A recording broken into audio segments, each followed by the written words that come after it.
우리 다 함께 자리에서 일어나셔서 오늘 우리에게 주시는 하나님의 말씀 함께 보겠습니다.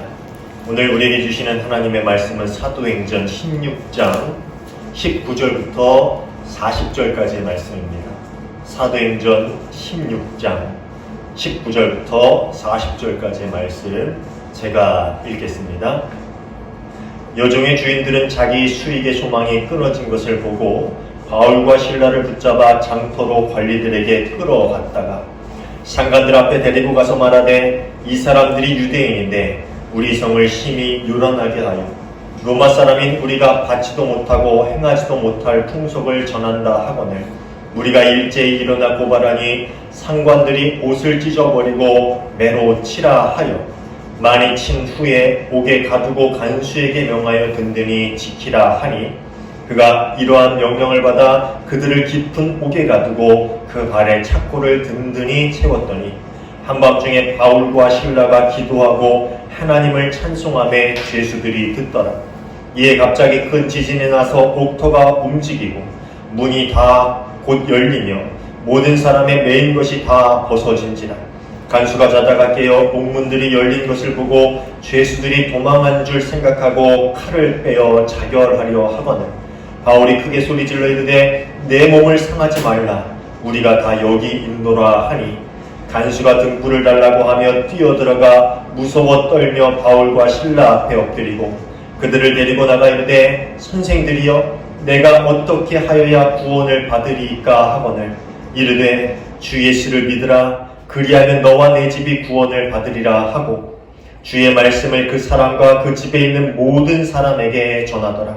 그 밤 그 시각에 간수가 그들을 데려다가 그 맞은 자리를 씻어주고 자기와 그 온 가족이 다 세례를 받은 후 그들을 데리고 자기 집에 올라가서 음식을 차려주고 그와 온 집안이 하나님을 믿음으로 크게 기뻐하니라. 날이 새매 상관들이 부하를 보내어 이 사람들을 놓으라 하니 간수가 그 말대로 바울에게 말하되 상관들이 사람을 보내어 너희를 놓으라 하였으니 이제는 나가서 평안히 가라 하거늘 바울이 이르되 로마 사람인 우리를 죄도 정하지 아니하고 공중 앞에서 때리고 옥에 가두었다가 이제는 가만히 내보내고자 하느냐 아니라 그들이 친히 와서 우리를 데리고 나아가야 하리라 한데 부하들이 이 말을 상관들에게 보고하니 그들이 로마 사람들이라 하는 말을 듣고 두려워하여 와서 권하여 데리고 나가 그 성에서 떠나기를 청하니 두 사람이 옥에서 나와 루디아의 집에 들어가서 형제들을 만나보고 위로하고 가니라. 아멘. 이는 오늘 우리에게 주시는 하나님의 말씀입니다. 자리에 앉아주시기 바랍니다. 오늘 2021년의 마지막 주일 예배를 주께 드리는 우리 모두에게 주님의 평강이 가득 임하기를 주님의 이름으로 축원합니다. 우리 지난주 온라인 예배를 드리신 한 성도님께서 유튜브 밑에 댓글을 다셨는데 그 글 내용이 너무나도 제 마음을 강하게 두드렸습니다. 내용이 뭐였냐면은 배운 자들조차 대놓고 불의는 참아도 불이익은 못 참는다고 하는 세상에서 주님만을 바라보게 되기를 바랍니다 라는 글이었어요. 불의는 참아도 불이익은 못 참는 세상에서 정말 우리가 주님만을 바라보게 되기를 간절히 소원합니다. 정말 우리 마음을, 아니 제 마음을 예리하게 찌르는 그런 말이 아닌가라는 생각을 해봤습니다. 아주 오래전에 마이클 샌델 교수가 쓴 정의란 무엇인가 라는 책이 있지요.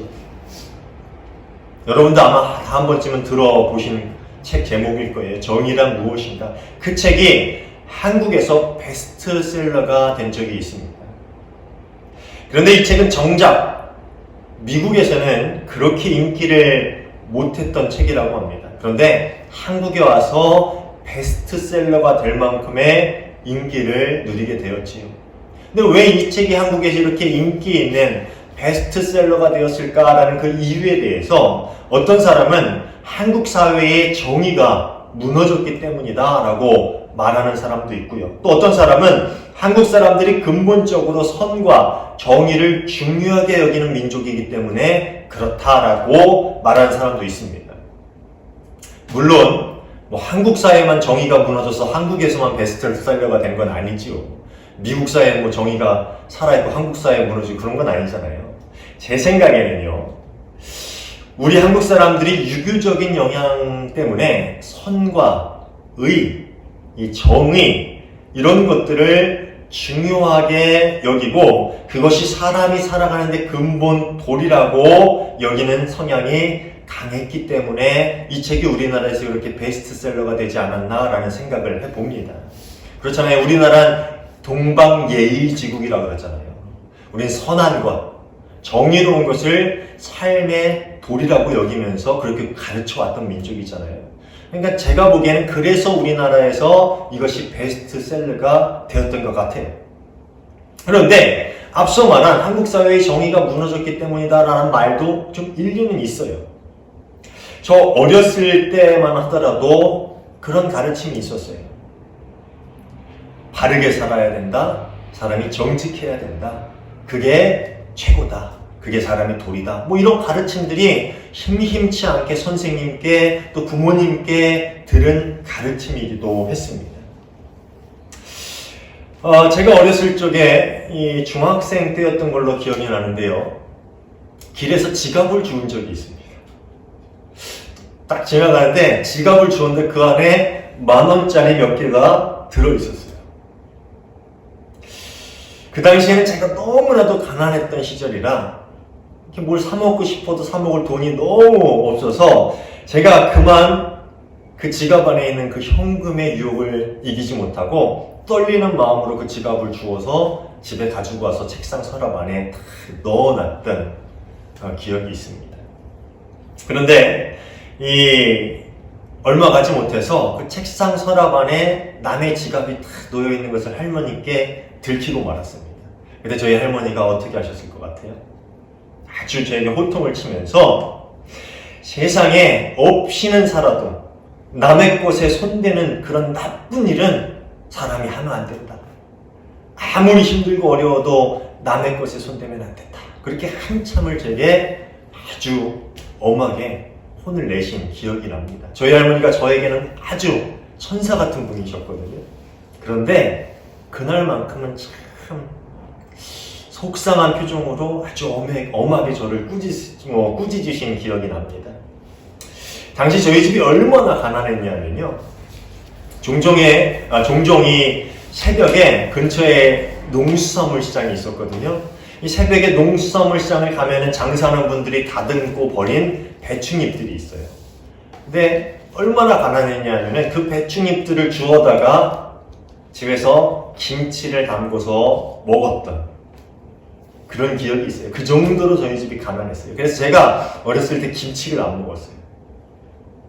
그 주워다가 해 놓은 김치를 별로 먹고 싶지가 않아서 김치를 안 먹었습니다.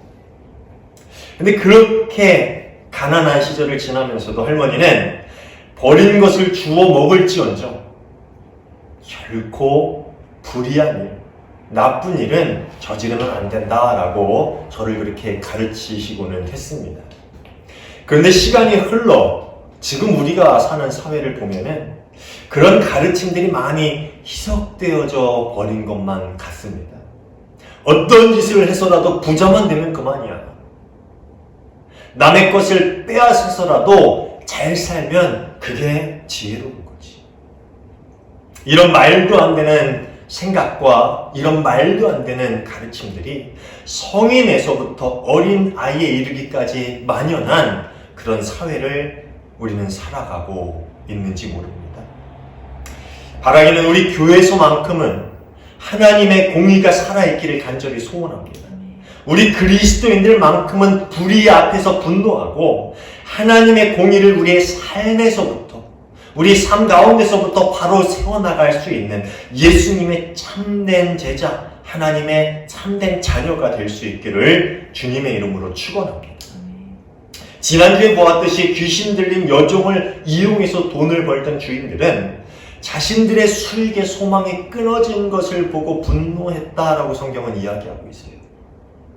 그들은 그동안 불쌍한 그 여종을 착취하면서도 자신들이 자행해오는 그 불의와 그 나쁜 짓에 대해서는 전혀 상관하지 않았어요. 지난주에 얘기했잖아요. 귀신의 말도 듣지 않아요. 그러면서 그걸 이용해서 돈은 벌어요. 그런 불의를 저지르는 사람들이었어요. 완전 한마디로 사기꾼들이었어요. 그런데 그런 자신의 모습에는 조금도 분노하지 않았어요. 그 불의를 조금도 부끄럽게 여기지 않았다는 거예요. 만일 주인들 중에 한 명이라도, 주인들이라고 하죠. 여러 주인이 있었잖아요. 그들 중에 한 명이라도 그런 불의에 분노하고 이의를 제기했다면은 여종은 혹시 그런 착취에서 벗어날 수 있었을지도 모릅니다. 하지만 어느 한 명도 그러지 않았어요. 모두가 여종으로 인해서 주어지는 이익에, 그 돈에 눈이 멀어서 불의에 대해서는 그냥 눈 감아버리고 말았습니다.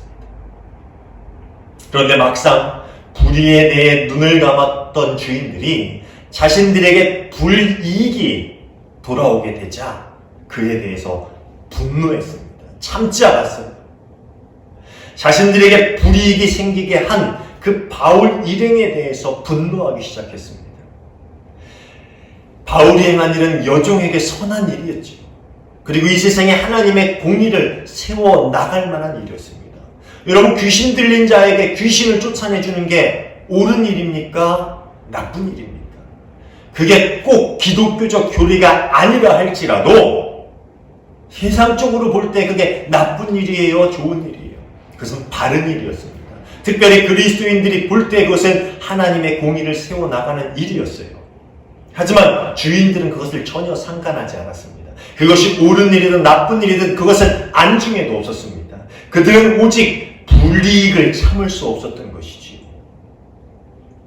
그래서 그들은 바울과 실라를 붙잡아 관원들에게 끌고 갔습니다. 그리고 그들을 고발합니다. 여기서 참 웃긴 것은요, 그 주인들이 바울과 실라를 고발하는 그 고발의 내용입니다. 20절, 21절에서 그들이 뭐라고 고발하는지 한번 볼까요? 이 사람들은 유대 사람들인데 우리 도시를 소란하게 하고 있습니다. 이 사람들은 로마 시민인 우리로서는 받아들일 수도 없고 실천할 수도 없는 부당한 풍속을 선전하고 있습니다. 뭐라 그래요? 바울과 실라가 도시를 소란스럽게 만들고 있다. 이 사람들이 도시를 소란스럽게 만들고 자신의 가치관으로는 절대 받아들일 수 없는 그러한 가르침을 사람들에게 전하고 있다. 이들이 말한 헬라어 의미를 좀 더 깊게 살펴보면요, 이 바울과 실라를 고발하면서 그들이 로마 법상으로 금지되어 있는 그런 불법적인 가르침을 전하고 있다라고 이야기하고 있는 거예요. 사실 당시 이 로마 제국에서는요, 유대교는 합법적인 종교였어요. 하지만 그리스도교는 금지된 종교였습니다. 그리고 어떤 특정한 종교를 사람들에게 강요하는 것은 불법이었습니다. 그러니까 이 귀신 들린 여종의 주인들은 그런 점을 부각시키면서 바울과 실라가 불법을 행하고 있다라고 고발하고 있는 거죠. 그런데 이전에 말씀을 보면은요, 바울과 실라가 복음을 제대로 전한 적이 있습니까? 그럴 기회조차 얻지 못했잖아요. 그저 예수 그리스도의 이름을 한번 언급하고 귀신을 쫓아내는 것 외에는 그들은 복음을 전할 기회조차 얻지 못했습니다. 막 이제 복음을 전하려고 예수 그리스도의 이름으로 귀신을 쫓아냈는데 그 순간 그들을 붙잡아서 로마의 관원들에게 끌고 온 것이 아닙니까? 그 지방의 도시의 관원들한테 끌고 온 거죠. 그리고 바울과 실라가 그리스도교를 강요한 적이 있습니까? 강요하지 않았어요.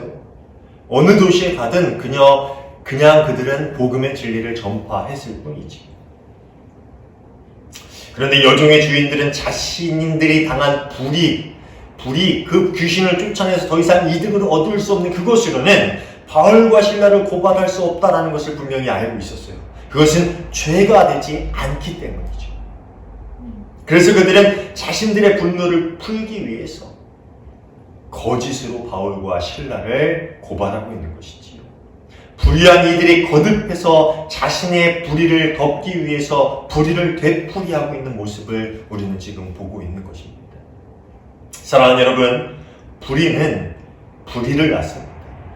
한번 우리 삶 속에 있는 불의함을 끊어버리고 쫓아버리지 않으면요, 불의는 거듭해서 반복적으로 우리의 삶 가운데 자행되어지고 우리를 죄 가운데로, 영원한 사망 가운데로 몰아 넣어버리고 만다는 것을 여러분 기억하시길 바랍니다.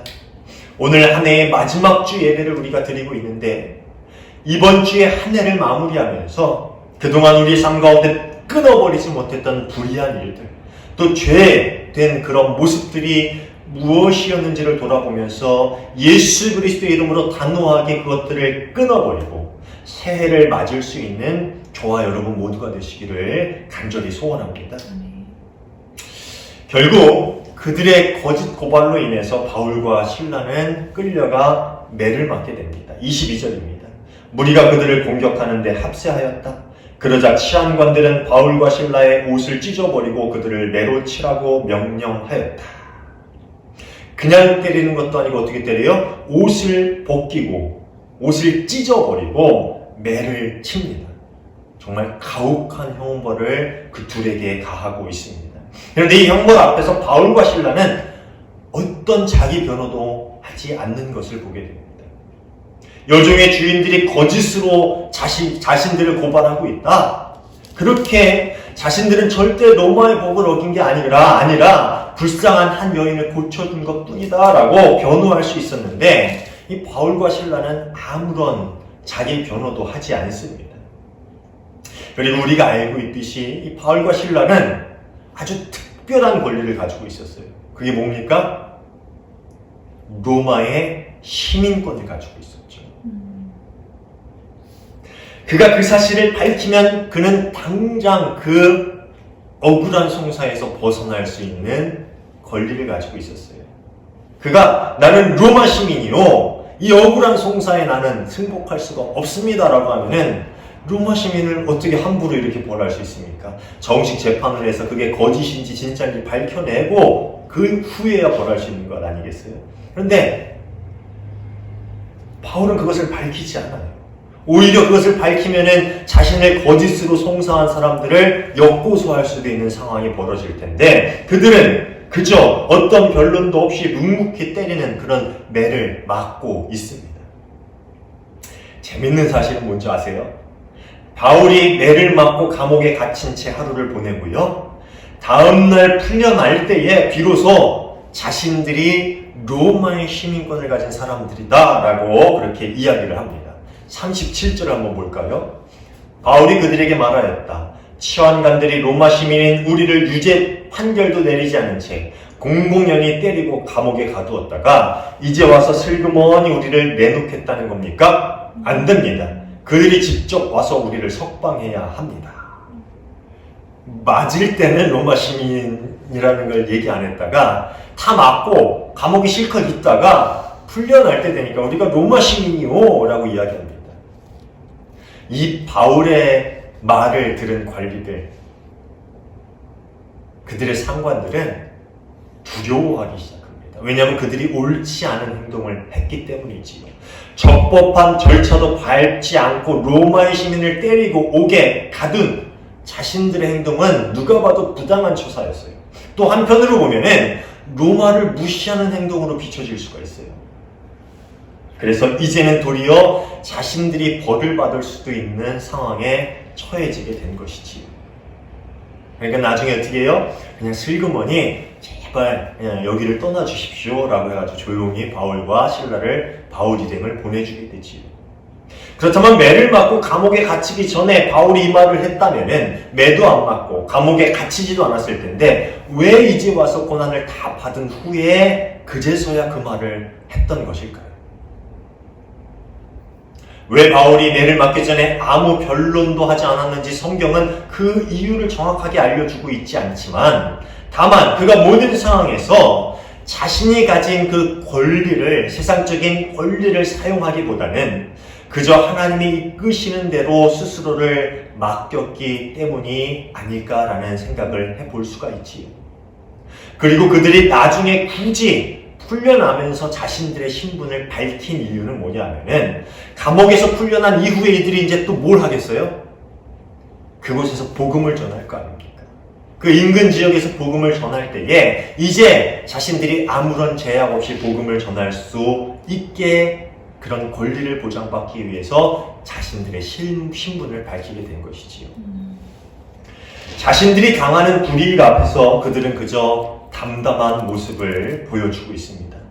복음을 위해서라면 그들은 어떤 불이익도 대수롭지 않은 것으로 여기는 그런 당당한 모습을 보여주고 있습니다.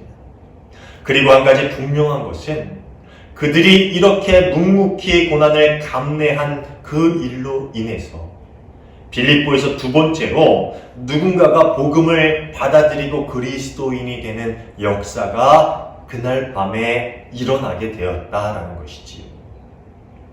바울과 실라가 매를 많이 맞고 감옥에 갇힌 그 밤에 감옥에서는 놀라운 일이 벌어집니다. 26절입니다. 그때 갑자기 큰 지진이 일어나서 감옥의 터전이 흔들렸다. 그리고 곧 문이 모두 열리고 모든 죄수의 수갑이며 착고가 풀렸다. 감옥에 갇힌 바울과 실라가 기도하면서 찬양하는 가운데 벼랑한 지진이 일어나더니 그들을 가지고 있던 감옥 문들이 모두 열려요. 그리고 그들의 발을 올가매고 있던 착고, 나무로 이렇게 발을 묶어놓는 도구였는데 그것이 풀리고 맙니다. 참 신기하죠? 그리고 이 지진에 잠들었던 간수가 잠에서 깨게 되는데 그가 깨어서 옥문이 열린 것을 보고 깜짝 놀라요. 아, 죄수들이 다 도망가 버렸겠구나 라고 그렇게 착각했기 때문이지요. 죄수들이 다 도망가면 그는 꼼짝없이 처벌을 받을 수밖에 없게 됩니다. 그래서 그 간수는 그것이 두려운 나머지 그만 자결을 선택하게 됩니다. 근데 바로 그때 바울이 자결하려는 간수를 말리게 되지요. 28절 말씀입니다. 그때 바울이 큰 소리로 그대는 스스로 몸을 해치지 마시오. 우리가 모두 그대로 있소 하고 외쳤다. 바울과 실라는 옥문이 열리고 그들 발에 묶여있던 착고가 풀렸지만 감옥을 빠져나가지 않았어요. 그들은 하나님께서 그 밤에 그 기적을 일어나게 하신 이유가 무엇인지 분명히 알고 있었어요.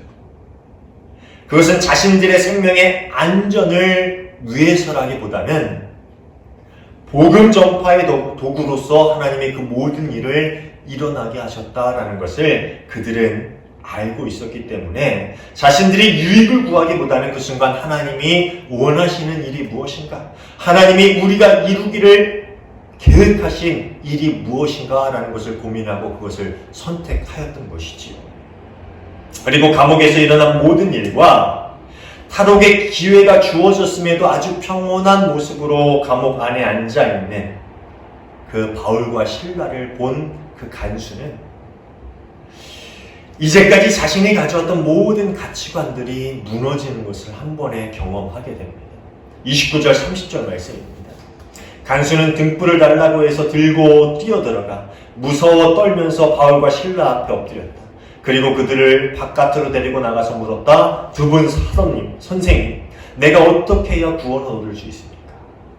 간수는 그 모든 두려운 일 앞에서, 그리고 절망스러운, 자신이 자결하려고 했던 그 절망스러운 상황 앞에서 알 수 없지만 무언가 말로 설명할 수 없는 신비가 이 바울과 실라 두 사람을 통해서 일어나고 있다. 이 사람들이 내가 뭐라 설명할 수 없는 그 정말 능력 있는 그러한 존재의 쓰임을 받고 있다. 뭐 이런 신비함, 뭐 말로 할 수 없는 그 미스터리를 느꼈음이 분명합니다. 그래서 그 바울과 실라를 보고 내가 어떻게 해야 구원을 받을 수 있습니까? 라고 질문을 던지고 있는 것이지요.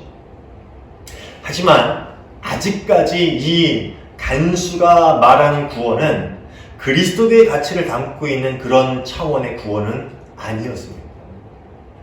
어쩌면 바울과 실라에게 행한 자신의 행동에 대해서 용서를 구하는 그런 차원의 구원이었을지도 몰라요. 내가 당신들을 깊은 옥에 가두고 발에 착고를 채웠는데 어떻게 하면 나의 그 잘못으로부터 용서를 받을 수 있습니까? 뭐 이런 의미에서 얘기했을 수도 있고, 아니면 심하게 요동치고 흔들리는 그 자신과는 달리 어떻게 당신들은 그렇게 매를 맞고 감옥에 있으면서도 그렇게 평온하고 당당하고 위험 있는 모습으로 있을 수 있습니까? 어떻게 그렇게 당신들처럼 행동할 수 있습니까? 그 당신들이 믿고 있는 그것이 무엇입니까? 라는 의미에서 내가 어떻게 하면 당신들처럼 그런 구원을 누릴 수가 있습니까? 라고 그렇게 물어본 것일지도 모릅니다. 그렇지만 바울은 이 간수의 질문에 복음의 진리를 아주 명확하게 전하고 있습니다. 참 구원이 무엇인지, 정말로 그가 구하고 찾아야 할 복이 무엇인지를 말해주고 있지요. 31절입니다. 주 예수를 믿으시오. 그리하면 그대와 그대의 집안이 구원을 얻을 것입니다. 너무나도 간단하지만 무엇으로도 대체할 수 없는 명확한 구원의 진리이지요. 주 예수를 믿으십시오. 예수를 주로 믿으십시오.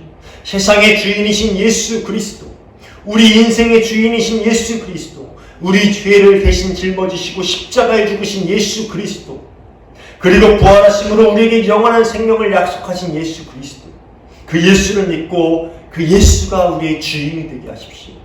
그것이 우리가 세상에서 받아야 할 복이고 구원의 유일한 길입니다. 예수를 믿으시오. 그러면 그대와 그 집안이, 그대의 집안이 구원을 얻을 것입니다. 바울의 이 한마디에 그날 밤 간수와 그의 온 가족은 세례를 받고 드디어 그리스도인이 됩니다. 루디아와 그 가족들이 세례를 받고 그리스도인이 되어 구원의 길에 들어선 이후로 두 번째 이 빌립보 제방에서 그리스도인들이 탄생하는 역사가 일어나게 됩니다. 구원의 길에 들어서는 사람들이 생기게 된 것이지요. 그들이 참된 복을 누리는 삶 가운데로 들어오게 되었다라는 것입니다. 지난주부터 함께 본 사도행전 16장 16절부터 40절까지의 본문에서, 이게 원래 하나의 묶음 본문인데 우리는 띄어서 이게 두 주에 나눠서 보는데, 지난주부터 오늘까지의 본문에서 우리는 성경 속에서 나오는 몇몇 부류의 사람들을 만나게 됩니다. 한 분야는 뭐냐면은, 하나는 점치는 귀신이 들린 여인이에요. 그녀는 영적으로는 귀신에게, 육적으로는 돈에 눈이 먼 주인들에게 얽매인 삶을 살아가는 인생이었습니다. 저는 어쩌면 이 여인의 모습이 마치 오늘날 이 세상을 살아가는 우리의 모습을 대변해주고 있는지도 모르겠다라는 생각을 해봤습니다. 마치 육적으로는 세상적인 가치에 매여 있고 영적으로는 죄에 속박되어 있는 우리 불쌍한 인생들, 그것을 이 여인이 대변해주고 있는 것만 같다라는 생각을 해보았습니다. 그런데 이 여종이 바울이 선포하는 예수 그리스도의 이름으로 영적인 자유를 얻게 됩니다. 성경의 기록은 아니지만 교부들의 기록을 보면은요, 이 여인이, 이 여종이 나중에 그리스도인이 되었다라는 그러한 말을 하는 그런 기록을 남긴 교부도 있어요. 사실의 여부를 떠나서요, 우리가 바라는 가장 이상적인 결론 아닙니까? 병고침을 받고 귀신을 내어쫓고 드디어 그가 그리스도인이 되었다. 아주 이상적인 결말이죠. 교부의 기록이 사실이었으면 좋겠습니다. 두 번째는 귀신 들린 여종의 주인들입니다. 그들은 오랜 시간 불의를 저지르며 살았지만 그것에 분노하거나 양심적인 가책을 느끼며 살지 않았습니다. 그들은 그저 여종이 벌어다 주는 그 돈에 만족하며 살았어요. 그렇지만 갑자기 벌어진 불이익에는 그들은 분노했습니다. 그리고 하나님의 공의를 행한 바울 일행을 거짓으로 고발했어요. 공의 앞에서 자신들의 잘못을 뉘우치기는커녕 불의를 쫓는 이들의 모습을 이 사람들은 대변해주고 있어요. 옳은 일이 행해졌지만 그것이 나에게 불이익을 가져다 줬을 때에 그것에 분노하는, 아주 나쁜 일들이, 불의한 일들이 우리 앞에서 행해질 때는 침묵하고, 아니 우리가 그 일들을 거리낌 없이 행하지만 막상 불이익이 우리에게 닥쳤을 때 그것에 분노하는, 화를 내는 그런 사람들의 모습을 이 여종의 주인들이 대변해주고 있다는 것이죠. 그리고 또 한 부류는 관리들입니다. 그 지방의 관리들이에요. 그들은 불의를 보고도 그저 눈 감아버리는 사람들이었습니다. 바울과 실라를 때리고 다음날 감옥에서 풀어주는 모습을 우리는 성경에서 볼 수 있지요. 그렇죠? 때리고 그 다음날 곧바로 풀어줘요. 옷을 찢어버리고 때릴 정도면 그 사람들이 죄가 큰 거 아니에요? 근데 어떻게 그 다음날 풀어줍니까? 그러니까 오죽하면 바울과 실라가 와서 우리가 무죄인지 아닌지 재판해 봐라, 그렇게 큰 소리를 치잖아요. 이 사람들은 여종의 주인들이 거짓으로 바울과 실라를 고발하고 있음을 분명히 알고 있었어요. 그들에게 그 죄가 없음을 어찌 몰랐겠습니까? 하지만 그들은 주인과의 갈등을 만들고 싶지 않았어요. 불의한 이들과 싸우고 싶지 않았어요. 그저 약자라고 여겨지는 바울과 실라를 핍박하는 것으로 불의에 침묵했습니다. 불의에 침묵하는 것은 불의를 행하는 것과 똑같은 죄라는 것을 그들은 몰랐을까요? 마지막으로 간수입니다. 그는 비록 바울과 실라를 깊은 옥에 가두고 발에 채꼴을 채우는 그런 임무를 받았지만 하나님의 이적 앞에서 무릎을 꿇었고 복음을 받아들이고 그리스도인이 되는 그런 역사를 경험하게 됩니다. 그리고 자신을 비롯해 가족 모두가 구원의 길로 들어섰고 참 복을 구하는 복된 인생이 되었습니다. 그는 하나님의 신비 앞에서 그저 무릎을 꿇었어요. 두려워하면서 구원이 무엇입니까? 어떻게 해야 구원을 얻습니까? 그 단순한 이 세상적인 질문으로 접근했지만 그 이후에 주어지는 하나님의 복음을 받아들이고 믿고 따르고 참된 그리스도인의 삶을 살게 되었다라는 것이지. 사랑하는 여러분, 이 몇 부류의 인생들 중에 어떤 삶이 참 복된 인생입니까? 우리는 여러 부류의 사람들 중에 어떤 길을 택하는 인생입니까? 매 순간순간 우리는 어떤 길을 택하고 어떤 부류의 삶을 쫓아 살아가고 있습니까? 우리는 세상 가운데서 날마다 무엇을 중요하게 여기고 어떤 것을 구하며 누구를 따라 살아가고 있습니까? 지난주부터 복을 구하는 인생이라는 제목으로 우리가 말씀을 나누고 있는데 여러분은 어떤 복을 구하고 있습니까? 어떤 복을 구하고 있어요? 그 여종의 주인들이 구하는 복을 여러분도 구하고 있습니까? 아니면은 바울과 실라가 전하는 참 복, 참 구원의 길, 참 예수 그리스도를 따라 사는 그 길을 날마다 구하며 살아가고 있습니까? 2021년이 이제 한 주 남았습니다. 이 시간 가운데 여러분 그 고민을, 그 질문을 날마다 매 순간마다 여러분에게 스스로 던지면서 한 해를 마무리할 수 있는 저와 여러분 모두가 되시기를 주님의 이름으로 축원합니다. 기도하겠습니다. 하나님 감사합니다. 저희를 위해서 이 땅에 오시고 저희를 위해서 저희 죄를 사하시고자 십자가에 못 박혀 돌아가셨는데 그런 큰 은혜의 선물을 저희에게 주셨음에도 저희는 여전히 세상의 것들을 구하며 예수의 이름을 부르짖고 있습니다. 주님, 저희가 무엇을 바라고 있습니까? 무엇을 구하고 무엇을 쫓으며 살아가고 있습니까? 저희는 누구를 따라 살아가고 있습니까? 날마다 스스로에게 이 질문을 던지며 참된 그리스도인으로 예수께서 우리에게 주시고자 하는 참복, 참 구원의 길을 날마다 구하고 쫓아가는 그런 복된 인생으로 저희가 살아가게 하여 주시옵소서. 우리 삶 가운데 늘 함께 하시며 우리 손을 잡아 바른 길로, 선한 길로, 그리스도의 길로 인도해 주실 줄 믿고 감사하며 예수님 이름으로 기도하옵나이다. 아멘.